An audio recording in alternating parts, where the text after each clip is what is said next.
When I was growing up, I used to hear elder people say, "Make hay while the sun shine, get up off your bottom.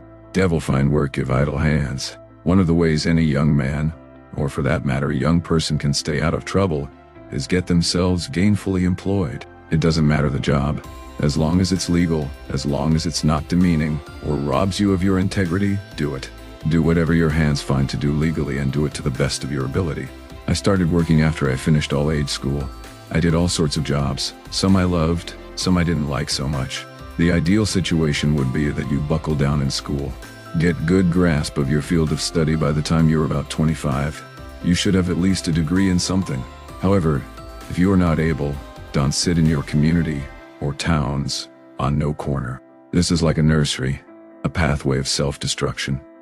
Life is a very uneven road, so you may not fall on the ideal. This does not mean a thing. Cherish your dreams, work the odd jobs, get your hands in the mud, gain experience, learn, grow. Anything but the corners.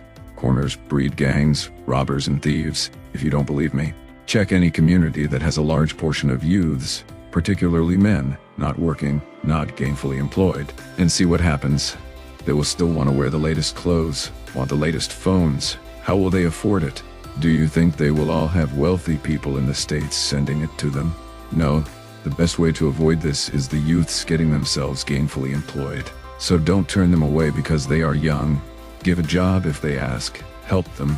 Mold them. You will be glad you did.